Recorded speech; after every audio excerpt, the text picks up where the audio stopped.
guys, what's up? Welcome back to my channel. Today I want to talk about my fantasy series, Knights of Avalon.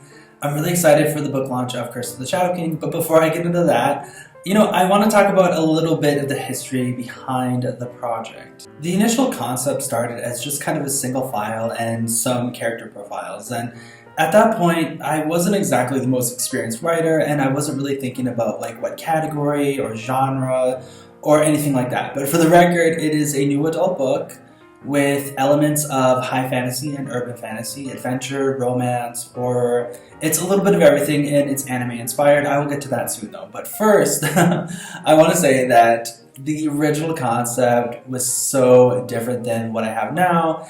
And the next step in the evolution after I had my computer crash and I didn't have any of it saved was I restarted the project, and I came up with, I think the book title was Into the Darkness, and then the Star Trek movie came out and I was like, oh crap, I don't want to copy that. So then I came up with the project Cursed Blood.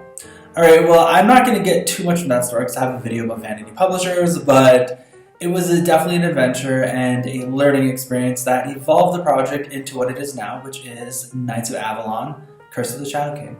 Before I jump to present time, I'm going to share a little bit of this project with you. Cursed Blood. Alright, so initially it was called Cursed Blood, and I really felt that this matched the themes of the book, but when I was working with beta readers, I kept getting the same question. Is it a vampire book? And the answer is no, it's not a vampire book, although there are elements of vampirism in it, but in the forms of katana blades constructed of mystical blood. But it's not a vampire book. Anyway, so guys, check out the cover. I designed this when I went through that horrible vanity press, but I'm still proud of the cover because I designed it and I think it's beautiful.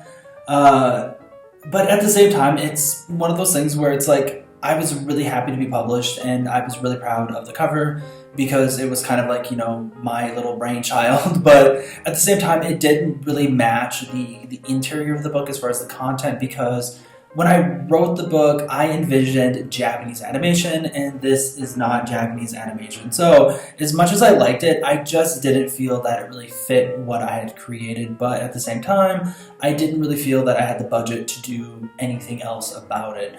So again, this is the cover. What do you guys think? Let me know what you think in the comments below. I see this model, I don't know his name, but I see him on a lot of book covers. He gets a lot of work.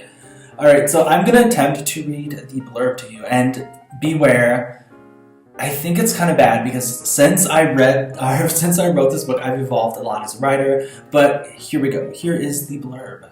The Chosen Warriors of Avalon, which was the original title, not Knights of Avalon. The Chosen Warriors of Avalon, Cursed Blood, is a story that begins in the 1300s during the era of the Black Death, about a man named Jasper Kane, who had his life taken away by an evil phantom, awakening him into an immortal warrior, gifted with supernatural abilities, whose eyes have been opened up to a magnificent yet predictable world of ancient gods, demons, and wizards. The day Jasper's life changed, two mysterious yet powerful runes appeared on the palms of his hands that have kept him young throughout the ages, and his wounds healed from every battle. However, the cursed ink that clings to his flesh seems to crave the blood of his slain enemies. Present day, Tokyo, Japan. Jasper finds himself being attacked by an army of shadow demons that are under the control of an insane man who appears to possess a similar dark gift of his own. An exciting adventure of danger, magical creatures, and deities are revealed to Jasper after being chosen by an ancient goddess to take part in an unknown destiny that has been tainted with cursed blood born from the land of magic. Avalon. So dramatic. But anyways, no, I guess it's not a bad blurb, but the one I have now is way, way, way better. So I will link both blurbs in the description, and let me know which one you guys think is better. Between Cursed Blood and Curse of the Shadow King, I feel like I've evolved and grown a lot as a writer, and I think that just doing a lot of research into YouTubers and various articles, and especially joining a writing group where I was given critiques and I was able to get beta readers, helped a lot. I think one of my major issues was show versus tell. I think a lot of writers struggle with that though, you know what I mean?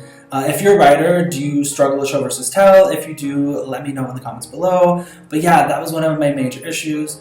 I also, expanded on parts of the mythology of the book because it's Arthurian legend, which is like Avalon, King Arthur, Merlin. So I embraced that a lot more, and I added elements of that to the story and the overall plot because this book is a series, and to start, it's going to be a trilogy. So I thought ahead a lot. Right now, the sequel is actually about 99% done. So I'm pretty excited about that, but not to jump too far ahead anyway. I'm really proud of how the book evolved and how I've grown as a writer. It's definitely been an interesting journey, for sure. Before I dive into Curse of the Shadow King content, I just want to say one last thing about this book.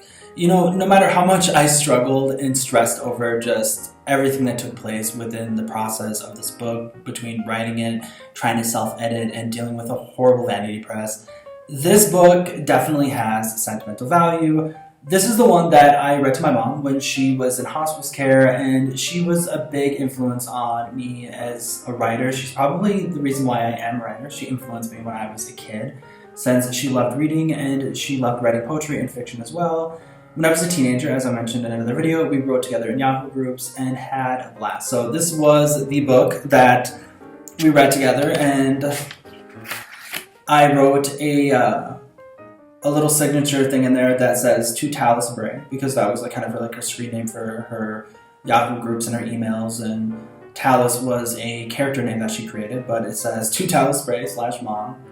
Thank you for my first literary adventures." And there's this group we had that was called Creative Action RPG. Such a silly name, but thinking back on it, it's just, there were so many good times. LOL. You inspired me to love writing. Love you. Joe H. So definitely something I will hold on to forever. Alrighty, so on to Knights of Avalon. To start out, I'm going to share a series overhead that I wrote. I think it's pretty cool. Let me know what you guys think in the comments below. I am going to post some art right now as I read. Let me know what you think of the art too. Alright, Knights of Avalon is an anime-inspired new adult Arthurian fantasy series. The first installment, Curse of the Shadow King, offers fantastical elements of magic, exciting adventures, mythology, and romance, with a fun sense of humor. After I started to rework this title, I started to kind of go through and explore different artist commission pages, and the artist that I discovered is named Rob Nix. His screen name is ARENRN Artist, and you can find him on Instagram and Facebook. He's very talented. I am so grateful that his talent is very compatible with just brilliantly bringing my creations to life. I love to design my characters, but I am no artist by any stretch of the imagination, so it's definitely a great partnership as far as me sending him designs and him bringing them to life. Next, I want to share the new blurb, and again, I hope you guys enjoy it, but let me know which one you guys think is better in the comments below. The old blurb or the new blurb. Personally, I love the new one more because it shows my growth as a writer, from aspects of show versus tell and active and passive voice.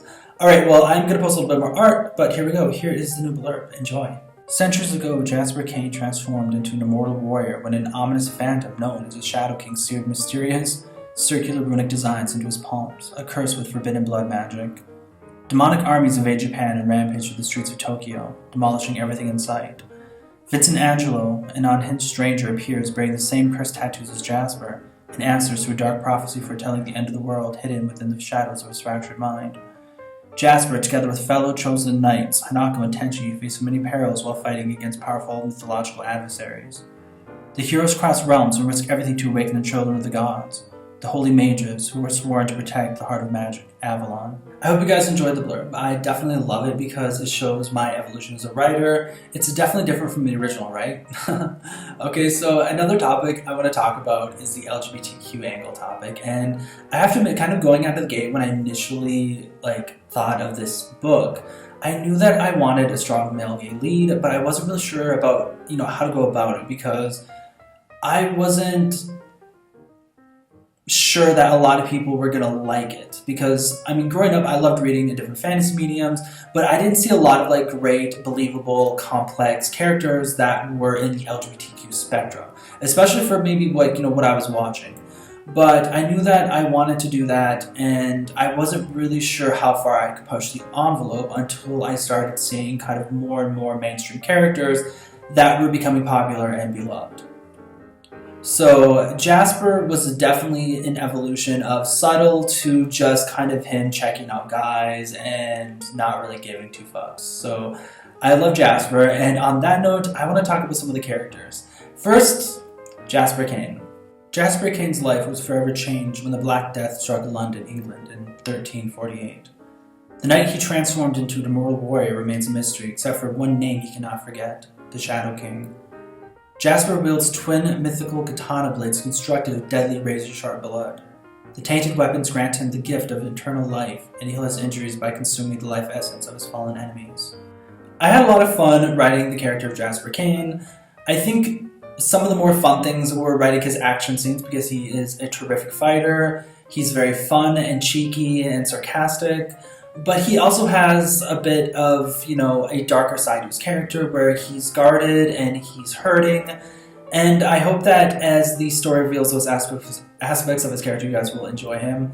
I think the most challenging part of writing his character was writing a British kind of dialect or accent, because I'm not British. I didn't really know much slang outside of kind of what's stereotypical to Americans, but I did my best, and I hope you guys enjoy it. I think one of the most satisfying things was writing the little bit of romance he had in the book with a character who you will learn more about soon. So, on to the next character is Tenchi Shimizu, and here we go, here's his profile, check out his art. A bit of a shy loner, Tenchi wields a sacred bow staff of courage, and possesses the ability to transform into a falcon. Tenchi tried to resist magic and the tragedy of the Shimizu family legacy. He ran away from Japan and his responsibilities, only to experience grave misfortune before returning home.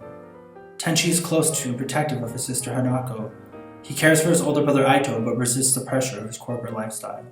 I had a lot of fun, creating and writing Tenchi too. I think, he is shy, and like I said, he's a bit of a loner, so I adore his character. He's kind of subtle in the way that he approaches different situations. He becomes embarrassed easily. But, where it counts, he's also very strong, and he's brave, he's loyal. I think that you guys will enjoy his character. Definitely when the book comes out, you guys let me know what you think of Tenchi. He is also the other LGBTQ character in the book. So, yeah, after a while, I was like, okay, well, I want Jasper, but I also want another character, another perspective, or a different type of gay man in the book. And I think there's a bit of a contrast between the two personalities. So let me know what you guys think after reading the book. Like, who do you like more? Do you like Tenchi? Do you like Jasper? Who do you think is cuter? Alrighty, so on to the other Shimizu sibling, Hanako. She is great. Alright, here is her biography, and check out her art. The youngest Shimizu, Hanako is a bit of a geek with a sharp wit.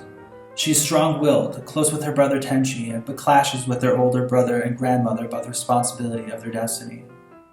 Hanako is a humorous teenage girl with a taste for adventure.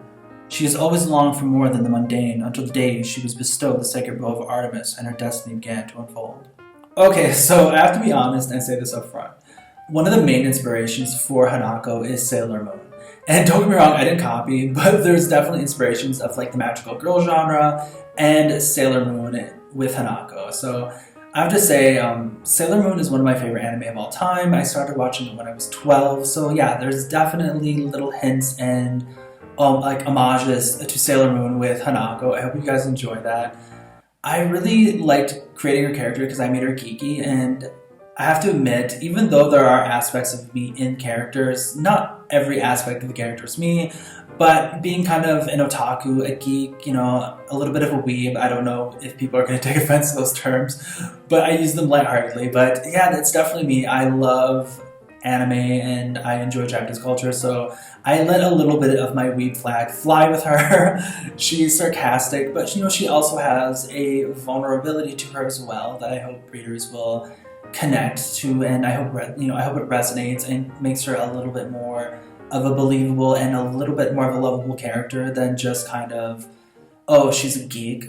There's more to her than that, but that is her fun side. So those are my 3 chosen warriors of Avalon. I hope that you guys enjoy the character biographies and the art. Let me know what you guys think in the comments below.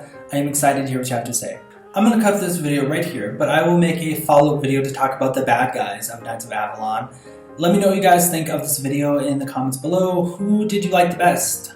Jasper, Tenchi, or Hanako. If you haven't already subbed to my channel, please do so and ring that bell for notifications for when I post new videos. I do so every Monday and Wednesday. I hope you have a good one. Bye.